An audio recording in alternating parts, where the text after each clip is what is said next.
Three, two, one, go. It worked. Welcome, welcome, welcome. It's Trek Talk. We're live on twitch.tv/ calling up justice. We are live on YouTube. Claudia, Alick calling up justice. Three, two, one, go. Oops, hold on. It worked. And then we had just an echo because I wanted to make sure that we were going in there. Now we're going to go to the normal page. Here we are. We're here. We're here. We're here. Your hosts are here. Hi, I'm Maiamama. And right up there, we have Luticha, André, Doucette. And we're live here for the final Trek rank on powerful gods in the Star Trek universe. Now, we've spent several weeks on this. 3 weeks. Yeah. 3 weeks on judging this. Now, we had a much longer list. We've actually cut this list down by half. Almost by half, yeah. Yeah, which is actually, that was what I wanted, and I was a little thinking that maybe we weren't going to get there because everyone's so great, but we did get there. So the ones who made it, if you want to check out how we got there, check out the replays on YouTube. So you can see what we did and how we got there. But the final gods that are on the list, we have Badgie, the Organians, the Metrons, Q/the Q Continuum, the Prophets / the Pa Wraiths, the Ages / the Travelers, Apollo and the Ancient Greek Gods, and the Ascended Kess. Who, honestly, I'm so glad you're here, and I'm so glad that you were a Kess advocate. Like, I just think that I'm really thankful for that. It's just so important to me that you did that. Important too, because I was just like, she ain't there, but Kess. But like, and at first I really was like, no, I have to cut down all of these, like, oh, she's just like over evolved. Like, there's lots of them, but like she matters and counts. Now, let's talk about the criteria. Should we talk about the criteria? Yes. First, of how we are going to be judging, finally, how we are going to be placing these beings on the rank board. Do you want me to read for you, or do you want to go for it? Go ahead. You read these 3 criteria. Awesome sauce, y'all. So our first category, as you can see, is canon impact. So we're going to ask some questions. The core questions that we're trying to answer here is, do they affect the overall universe and individuals in an important way, right? And so our low score is a one-off appearance. The universe continues unchanged without them. So maybe we've only seen them in one episode or one type of Star Trek in all of our Star Treks that we have thus far. And our high score is their existence reshapes the Star Trek universe. Civilizations, wars, or histories, and turn on what they do. So are they having some sort of influence in the Star Trek universe? Hope you're like picking out what we're putting down with these criteria. Next category is real world cultural impact. And again, the core question, do they affect real world culture in a way that is visible, including other media? Are we seeing references? Those Easter eggs and other shows referencing, these godlike creatures and beings. Our low score for this is unknown outside of hardcore Trek fans. No cultural footprint. We love our Trekkie. We are hardcore Trekkies, okay? But we understand that there are just some things that are just If you know, you know. Yeah, All yeah. right. Mm-hmm. Our high score is reference, parodied, or represented beyond Star Trek, visible in pop culture and other media, right? Got this widespread impact in the real world. Our last category is average power slash worship score. And so the core question here is the average scores of all the previous streams. So we're looking back to what we did, we're averaging that out, and we've kind of pre-filled this column already for us. So we're not trying to do math live on TV. Yes, Uh, thank you. Yes, thank you. I'm like, I'm too tired for that. So, yeah, you can see it's already, we averaged it out there. So we do have to do a little bit of math, but just a little. it's like fives. And, and it's like from 1 to 5. And like, I can do that. Like, that's still like finger counting. So I think we're good at that. So then we, with that one, it's scored low on both power and worthiness of worship. And so you have to look back at our previous episode to kind of see how we did that. And the high score is scored high on both power and worthiness of worship. So that's Hmm. an explanation of what we did. Well, that was our last episode. Okay. Yeah, yeah. Well, and so, yeah, the last episode was, yeah, would we worship these? Are they good for worship or not? And then the first one was, are they how powerful are they? And Yeah. yeah, and we did cut off because some of them were just like not, they weren't nearly as powerful as they seemed to be in those episodes. Like they and or just so terrible that who would worship them? Nobody wants them around. Nobody Um, wants it. Nobody wants it. yeah, honestly, the angry dude,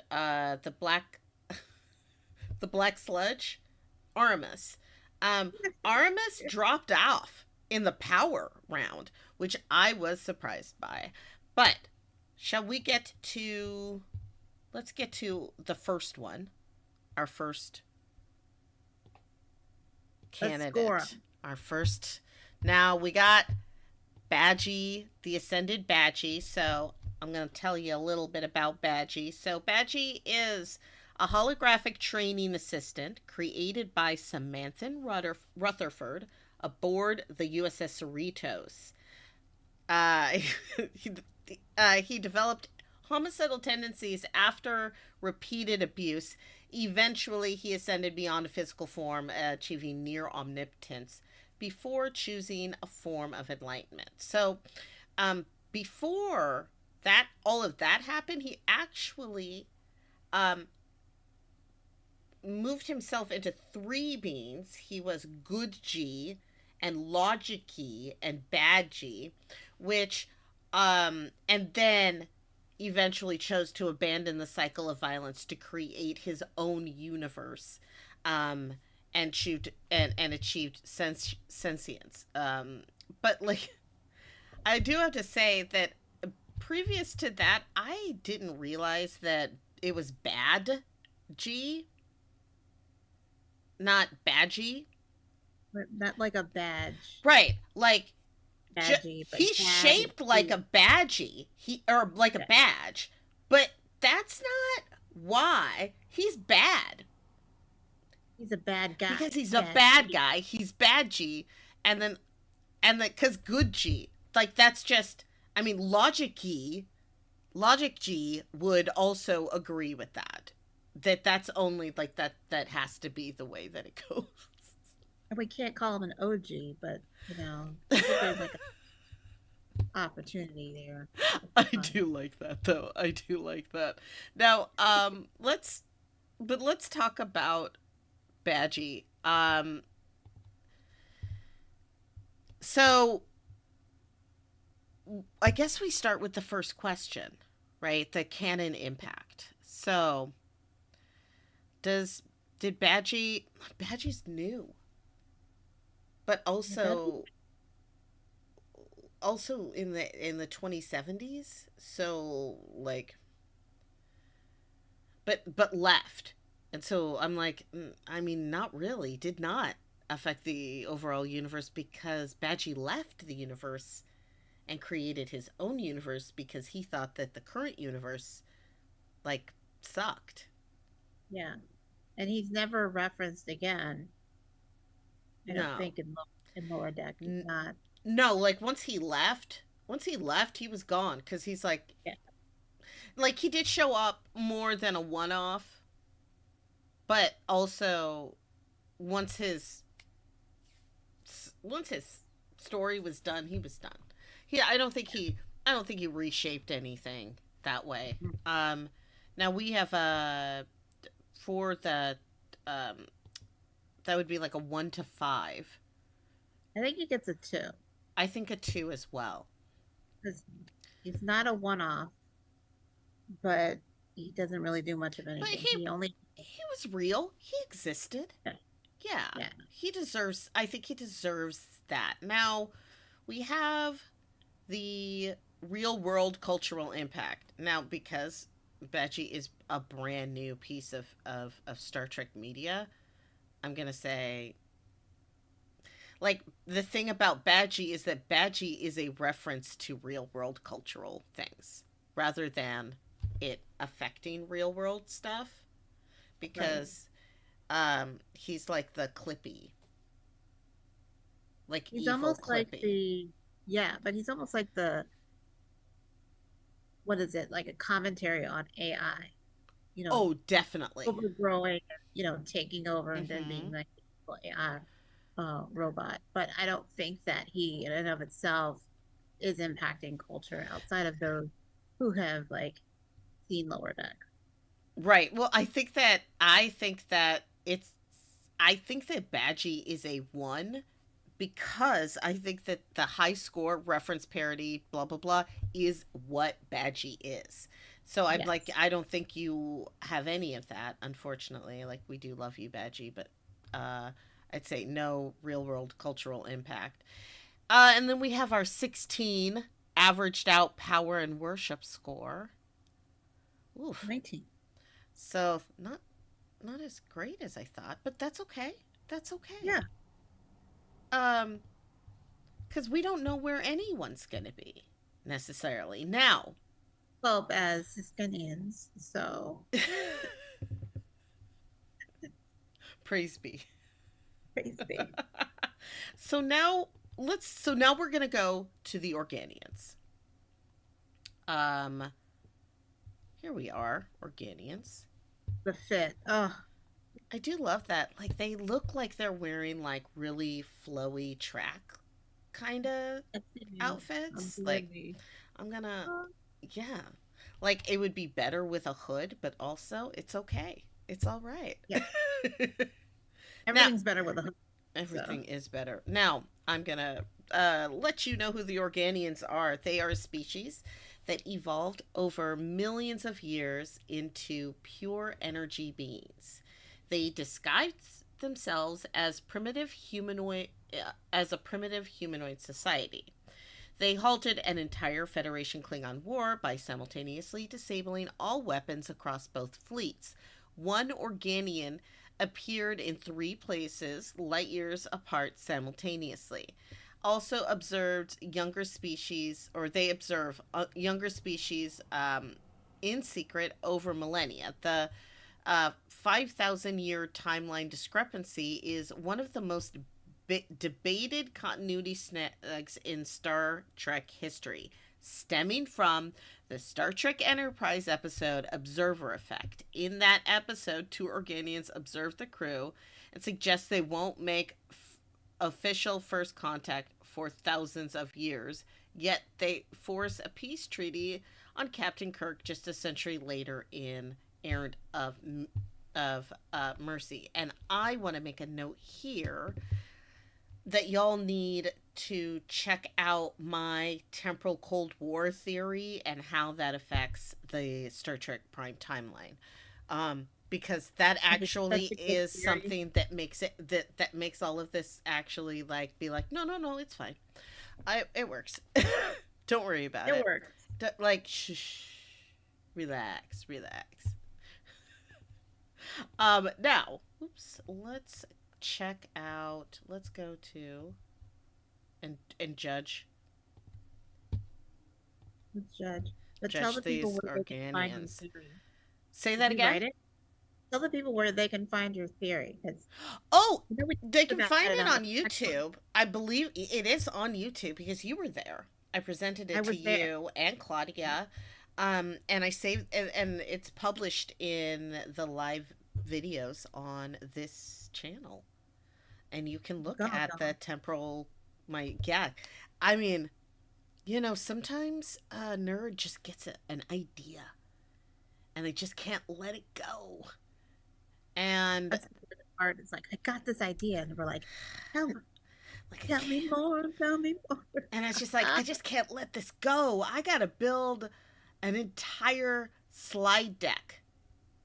And I got to present this to a group. We love a PowerPoint presentation over here on Trek Talk. Okay. It's like, y'all, I'm serious though. And this is why this makes sense. I was the real life, Charlie Day with the pins on the wall.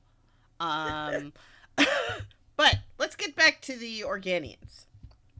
Canon Impact. Um uh, Now they showed up in two episodes, Aaron of Mercy, which was technically their first, and then back in time with Observer Effect. I mean, who's to say that these beings even live in the same temporal linear line? So maybe what they said did make sense, but they just showed up those two times, but they did cause like they forced a peace treaty These treaties are, and that was with critical. Klingons. With Yeah. Klingons, because Klingons, Physically. they'll just they'll just die. He'll just fight. He'll fight to the death. Ah! They're like, no, I'm not doing it. Actually, like I see your argument, and I'm gonna say no, and then yeah, that's that. So I actually think that that's pretty good. Like that's significant.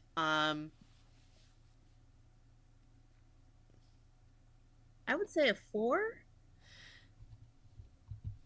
Like I was thinking three or a four because I'm gonna say a 3 or 4. And here's the thing: I truly believe that their um appearance in the episode Observer Effect was stupid fan service and member berries. And like in a lot of ways, I just think it's like, oh, like let's forget that ever happened, but it did, because we don't get to decide what's canon. right, we don't. We don't get to decide that. So No. so I'm going to say 4, because Okay. they they had contact with two different crews. They were able to create a peace treaty. Um, and like Captain Kirk, like I just want to like the TOS Captain Kirk is like a racist. Like he hates Klingons, right? And this was before the whole David situation. Like he Right. did not like Klingons, and they made Captain Kirk and the Klingon captain guy sign a peace treaty. So like that's pretty impactful. Um, Pretty Real world cultural impact. I mean, I gotta say that I love their outfits, The outfits are lit. I'm just and saying. so Like, like to me, oh, and like here's the thing. Actually, yes.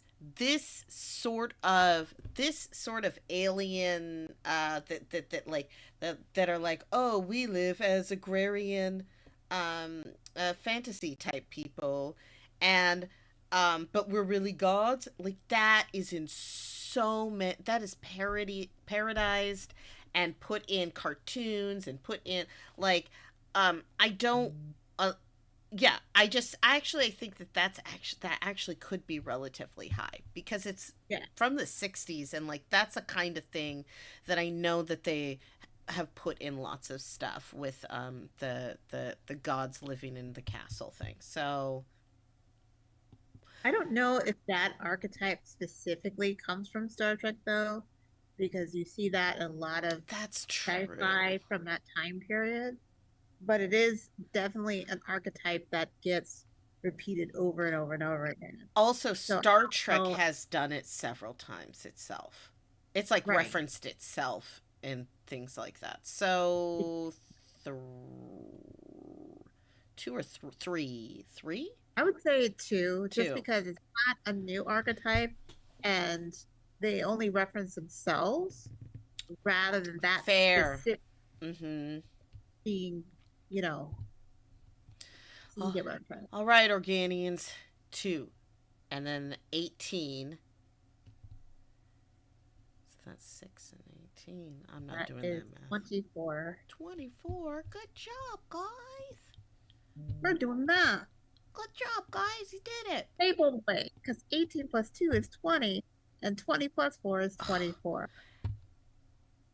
Yeah. Oh, look at you. Look at you. Now we're going to do who although not my favorite, I just love, it's just my favorite look.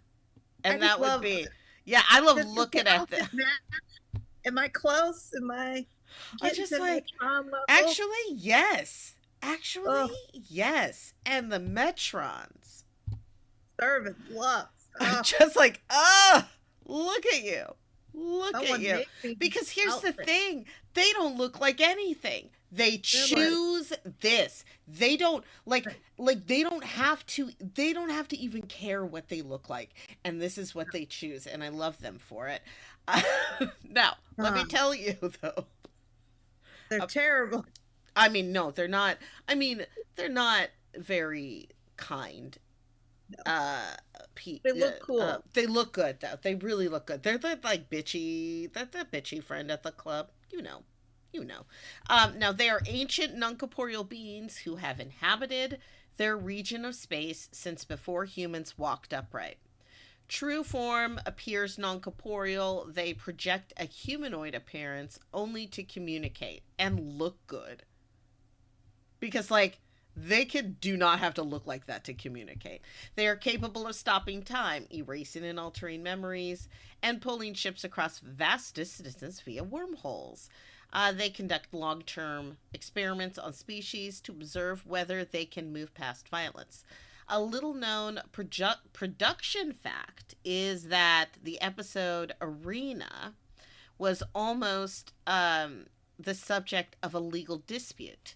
Writer Gene L. Kuhn wrote the script about two captains forced to fight an advanced or forced to fight by advanced aliens, only for the research department to realize it was nearly identical to a 1944 novella, also titled Arena by Frederick Brown. To avoid lawsuit, the studio quickly called the guy, paid him some money, and then gave him a story by credit, but then he didn't actually have to work on the show.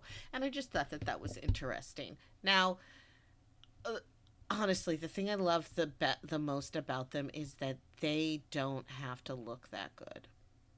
No, but I appreciate a godlike being showing up to communicate, and they're like, "Look, the drip is gonna make you want to talk to me." Right? Okay, It's just like, oh, like it's almost like they respect you, you yeah, know? They're like they're like, "Oh, I don't have to look like anything. I could come in right. here looking like a piece of garbage, but I respect you, so I'm coming in We're looking my not a void with best." a weird face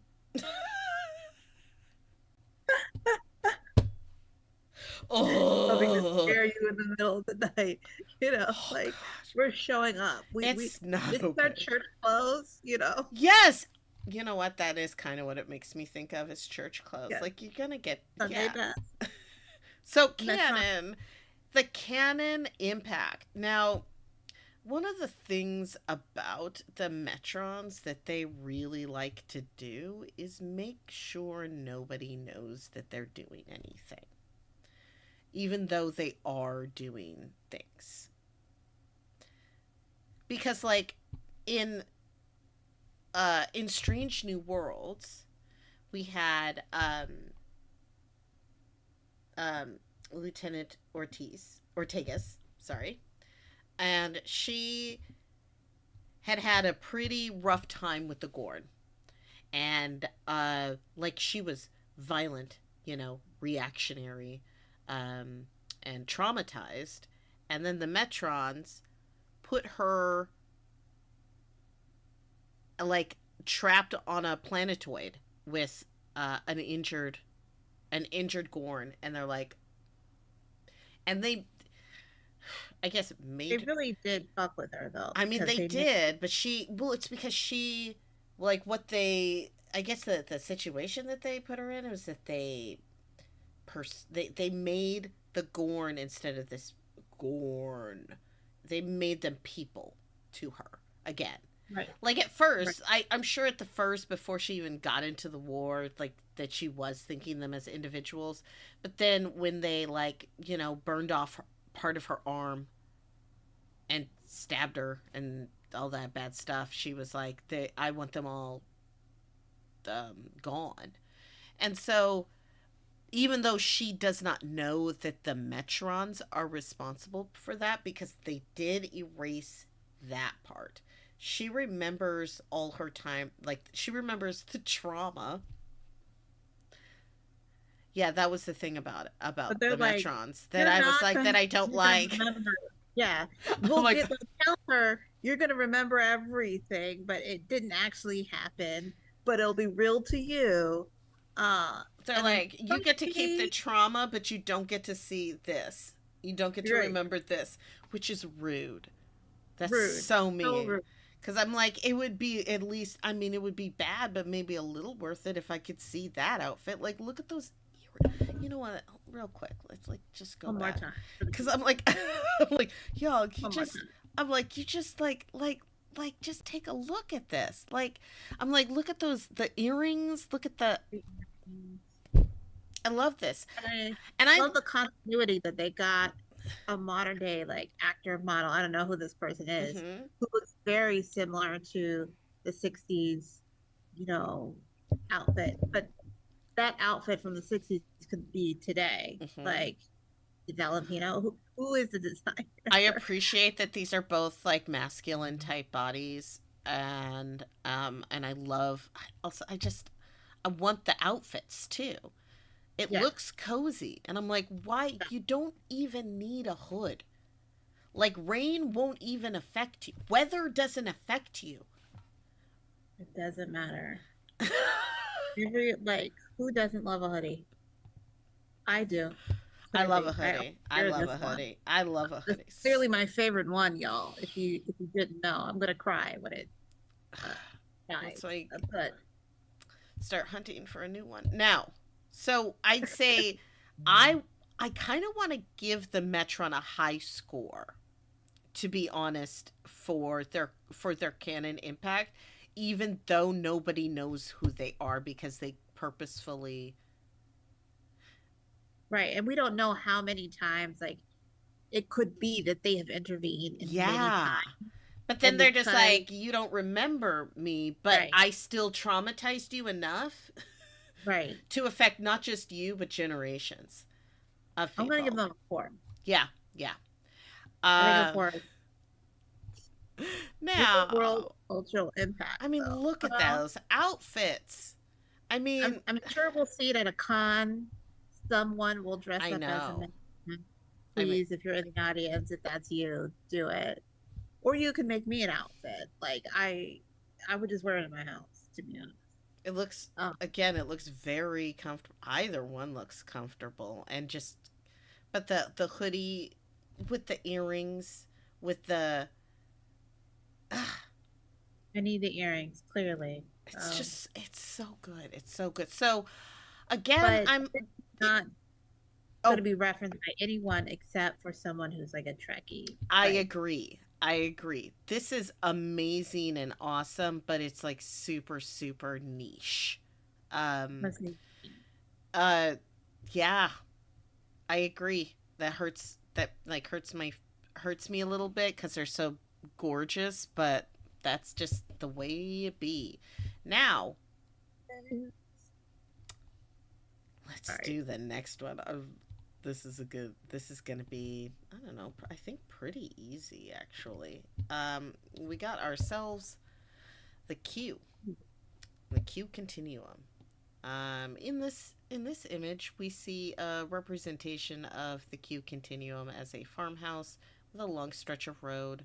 There's a dog, a scarecrow, some people on a porch, stuff, and nothing else. The Q are an omnipotent extra dimensional species existing outside normal space-time, individually capable of restructuring reality, traveling through time, and judging entire civilizations. Which, again, I honestly, that's not a superpower. That's just like I can do that. We are doing that right We're now, aren't doing we? that right now. We are judging. So I'm like, Entire civilization. but also like their judgments are a little bit more impactful, I guess. But they have appeared across multiple series. They are incorporeal, meaning that they are meaning that they are lacking a material body or tangible physical form, which is different from non-corporeal, which is composed of substances other than solid matter. That was just a thing I looked up that I found out because I was like, what's the difference between incorporeal and non-corporeal? But the Q are incorporeal, which means they don't have bodies. They are just they just are. But They're just they energy or whatever. often they look well, they look like the dominant species nearest them, generally speaking. Um or they like to put on costumes as well. Like they're kind of fun that way. They love cosplay. That's like They one do of their, love. we love a cosplaying godlike creature. I mean, they do have a really good time with costumes. Like I just feel the like it was such a missed opportunity for John Delancey to really cosplay in in Star Trek. Like I wanted more. oh, absolutely. Now, this is the Q. This is kind of big. They are kind of big. Yeah. Um, so the canon impact I think 5. five because they appear in almost all of the Star Treks, Mm-hmm. right? And they have influenced characters such as Picard and Sisko, Mm-hmm. right? And Critical in Janeway. Janeway as well. I forgot about Mm-hmm. that because and he's just scared of Janeway, which I love. Um, He's scared of Janeway and of Sisko. Sisko. Like those Yes. are two people that so he started out with a white guy being like, "Oh, Yeah. this is I can do this." Then a black man. He's like, "Oh, Oh. oh, oh, sorry." Then he's like, "Oh, here's another white person. This is fine." Oh no, she's a woman. No. Very difficult for your species. It's like, oh no, oh no, no, no. So yeah, I think Q gets a 5. I I think think he they could gets a have. 5 for canon Yeah. impact. Also, he has stopped the creation of the universe just as like a learning lesson. Yeah. Um or the creation of life in the universe. Real world cultural impact.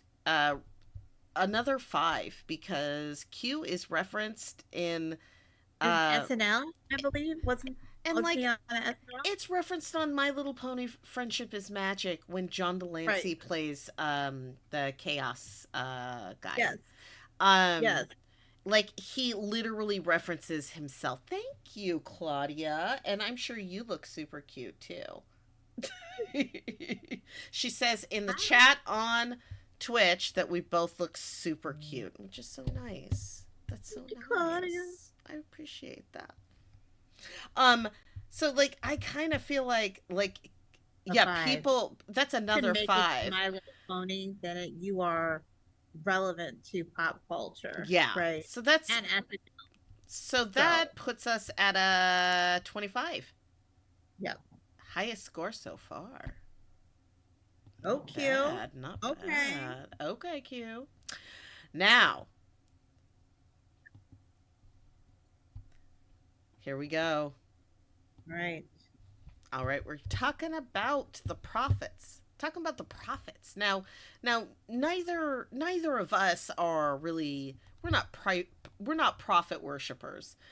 But we do tend to worship the son of the prophets. Oh, Uh the the emissary. emissary. So like we are Siskonites, but let me tell you a little bit about. But this also is within, Siskonites are within this sort of collection of beings. So the prophets are non corporeal beings versus incorporeal.